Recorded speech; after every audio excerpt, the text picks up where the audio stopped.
Bonjour à tous et bienvenue sur le Turf TV pour notre émission quotidienne consacrée au 5-5 Quintet Plus de ce mardi à Chantilly. Pour m'accompagner sur le plateau, j'ai le plaisir d'accueillir Damien Bazerque du journal Paris Course. Bonjour Damien. Bonjour Hubert, bonjour à tous. Voilà donc Damien, tout de suite on va dérouler le sommaire de l'émission avec l'analyse de la course que vous allez commenter, le bruit des pistes, la stat du jour du Stade au Tiercé, le pronostic donc de notre consultant avec son ticket tout fait au 5-5 bien sûr sur leturf.fr. Voilà donc mardi je disais donc Quintet 5-5 à Chantilly, c'est dans le prix du Rully, 2400 mètres, 17 partants. Damien, un quintet, il faut bien le dire, vraiment de toute petite qualité, puisque la référence est de 32, c'est vraiment des chevaux tout juste niveau réclamé encore.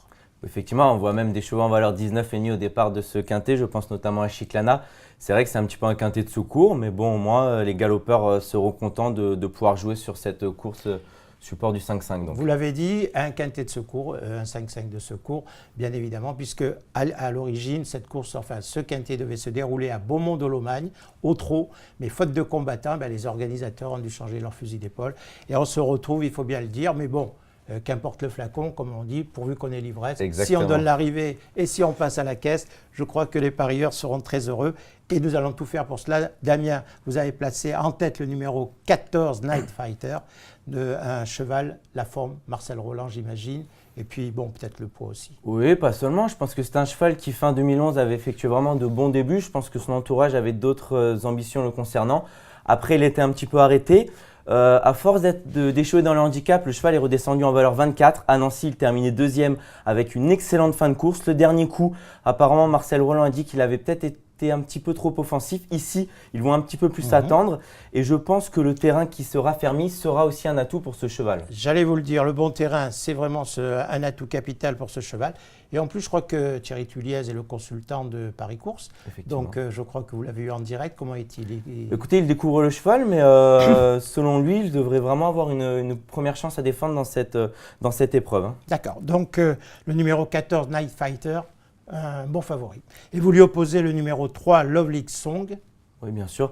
Je pense que le Lovely Song, c'est aussi le sérieux de l'entraînement d'Alain Quetil. Dès qu'il vient à Paris, c'est pas pour faire du tourisme, tout simplement. En fin d'année dernière, il se classait deuxième d'un handicap avec les œillères australiennes. C'est la première fois de l'année qu'il est muni de cet artifice. Et je pense vraiment qu'il est dans des conditions idéales pour bien faire dans cette épreuve. Il avait d'ailleurs d'autres engagements et Alain Quetil, comme vous l'avez dit, a choisi cette course. On peut dire que c'est aussi une indication. Bien sûr, je pense que cette jument a de la qualité. Elle est capable de vraiment de repointer le bout de son nez à l'arrivée des handicaps. Je vous propose, Damien, de passer maintenant au bruit des pistes. Il concerne le numéro 7, Widian. Nicolas Collery, son entraîneur, fait vraiment une totale confiance à ce cheval qui est à la fois très régulier, qui est en grande forme actuellement et surtout très tenace. Et sur 2400 mètres de Chantilly, je crois que c'est un atout important. Vous l'avez retenu très haut, vous aussi. Je l'ai retenu haut. Maintenant, j'ai peut-être une légère retenue le concernant. C'est que je trouve que 9 courses en 2 mois, c'est beaucoup. Donc maintenant, jugé sur sa dernière sortie où il terminait deuxième, c'était à Chantilly, c'était sur la PSF. C'est sûr et certain qu'on ne peut que lui voir une première chance. Maintenant, s'il venait à dégeler, entre guillemets, on aurait peut-être là l'explication, c'est peut-être qu'il a le droit aussi d'être émoussé. Je veux dire, complètement. D'ailleurs, dans cette course, très franchement, il n'y a pas un cheval qui réunit tous les paramètres 100%, on ne peut pas le dire. Il faut le dire. C'est chacun son pronostic, parce que franchement, c'est un quintet qui est très difficile. On ne peut pas s'appuyer sur des performances solides et logiques. On est obligé d'anticiper un peu. Et vous avez raison d'anticiper en disant que 9 courses en 2 mois, c'est beaucoup et sait-on jamais. Ensuite, vous avez retenu le numéro 12 qui est Cristal du Berlay. Victoire dans un handicap. Depuis, c'est un peu moins bien. Est-ce que c'est la pénalité qu'il a du mal à digérer? Je pense, oui, mais le cheval, depuis, est revenu à 1 kg près à sa victoire lorsqu'il avait gagné à handicap à Marseille.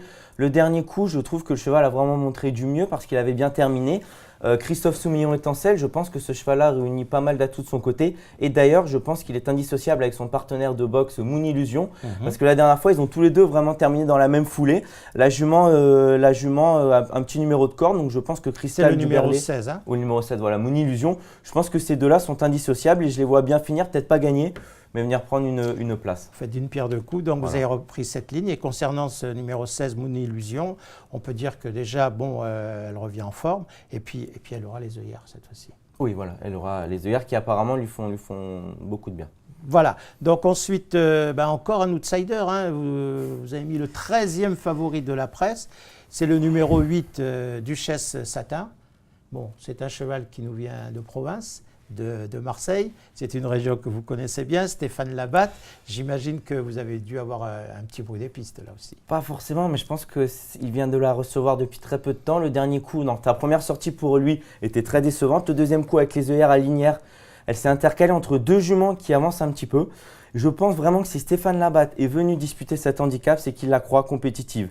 Et la jument, j'ai envie de dire, a vraiment été beaucoup baissée sur l'échelle des poids, je crois de 3 kg environ. Donc c'est le moment pour elle vraiment de pointer le bout de son nez à l'arrivée. J'y crois beaucoup, hein. Vraiment avec les œillères, je pense que ça l'a un petit peu transformé. Le dernier coup, je vous garantis, les lignes sont bonnes parce qu'elle s'intercale entre deux chevaux qui ont du galop. Bon, donc c'est bien noté, puis c'est un 40 contre 1 en perspective. On poursuit votre pronostic avec le numéro 10, Milord de Reward. Je trouve que vous l'avez mis un peu bas, à mon goût. Numéro 1, la corde, Guyon, la forme. Pour moi, c'est le gagnant. Bon. C'est sûr que vous avez bien résumé les choses. Maintenant, la dernière fois, c'est peut-être un petit peu long aussi. Maintenant, c'est un cheval, j'ai l'impression quand même qu'il ne répète pas toujours ses courses. Il faudra que tout se passe bien, comme pour l'ensemble des partants. Oui, voilà. Il faudra que tout se passe bien, qu'il bénéficie d'un bon parcours. Oui, parce que... Après, ça, vous avez raison de souligner que c'est Maxime Guyon qui est en selle et qu'en ce moment, il fait un carton. Mais le lot est dans ses cornes, mais je ne sais pas. J'ai une petite retenue, peut-être son irrégularité, tout simplement. D'accord. Écoutez, pour essayer de vaincre cette petite retenue, on a une stat, la stat du jour communiquée par le journal Stato Turf Magazine. Elle concerne ce numéro 10. Cette stat dit que le cheval portant le numéro 10 a composé l'arrivée des 3 éditions. Il y a eu 3 éditions de ce prix de Rully. À chaque fois, le numéro 10 a été à la corde. Bon, c'est un petit gadget, mais pourquoi pas, pour ceux qui aiment les chiffres, ils peuvent se dire jamais 304. Oui, bien sûr, ouais, c'est sûr. Voilà, donc encore un point pour le numéro 10, Milord de Reward. Et enfin, on termine votre sélection avec le numéro 11, Solcara. Ouais, c'est aussi là aussi encore c'est la forme de John Van Andenov. C'est un cheval qui a déjà brillé dans les handicaps et je pense qu'il a une bonne chance. Elle a une bonne chance dans cette épreuve malgré son numéro à l'extérieur. Là encore, je fais confiance à la forme de l'entraînement. Écoutez, Damien, quand on vous écoute, on a envie de faire votre pronostic, mais tout de même, je me dis, tiens, il n'a pas mis le numéro 4, The Great Gerard. En plus, c'est Stéphane Pasquier. Sa musique est pas mal, ses performances sont pas mal. Moi, je ne vous cache pas que moi, je l'ai retenu dans un prono. Alors, dites-moi au moins que c'est votre regret. C'est mon regret, effectivement. En même temps, la dernière fois que j'ai fait l'émission avec vous, vos 2 regrets étaient à l'arrivée, donc je ne vais pas vous contredire. Mais c'est vrai qu'à la base, c'était mon regret. Maintenant, c'est quand même un cheval qui attend. Bon, avec le 16, du coup, Stéphane Pasquier va reprendre. Il faudra quand même qu'il y ait du rythme dans la course pour espérer revenir. D'accord, donc on va le garder dans le ticket tout fait et je vous propose de faire donc immédiatement, on va poursuivre donc avec votre, c'est l'heure est venue de faire le récap de votre pronostic. D'accord, alors on part avec le numéro 14, Night Fighter, ensuite vient le numéro 3, c'est Loving Song, ensuite le 7, Widian, suivi du 12, Cristal du Berlay, vient ensuite le 16, Moon Illusion, puis mon outsider, le 8, Duchesse Satin, viennent enfin le numéro 10, Milord de Reward, le préféré d'Hubert. Et on finit donc par le numéro 11, Solcara. Et nous rajouterons donc dans ma combinaison en pick 5 avec en base le 14, le 3 et le 7, nous rajouterons donc le numéro 4. Tout cela pour 15 €. Alors, donc, le ticket tout fait, c'est ce que vous proposez à nos amis, c'est un ticket de 3 chevaux de base, le 14, le 3 et le 7, c'est bien ça. On va l'associer donc derrière avec 6 autres chevaux. Oui, c'est ça. Je vous laisse exactement le soin ça. Donc derrière, nous mettrons le numéro 12, le numéro 16, le numéro 8, le numéro 10, le numéro 11 et le numéro 4. Et le numéro 4. Donc ce jeu, ce ticket tout fait au 5-5 sur le turf.fr, comme vous l'avez dit, ça vaut 15 €. Si vous le faites en flexi 50, ça vaut 7,50 €. Donc pour 7,50 €, ça peut valoir la peine de une petite place de cinéma. Voilà, exactement. Voilà. Donc, écoutez, ce sera le mot de la fin. Merci Damien de m'avoir accompagné. Merci à vous Hubert de m'avoir accueilli. Et on vous souhaite à tous un bon jeu à tous et à une prochaine émission. Au revoir, merci. Merci, au revoir.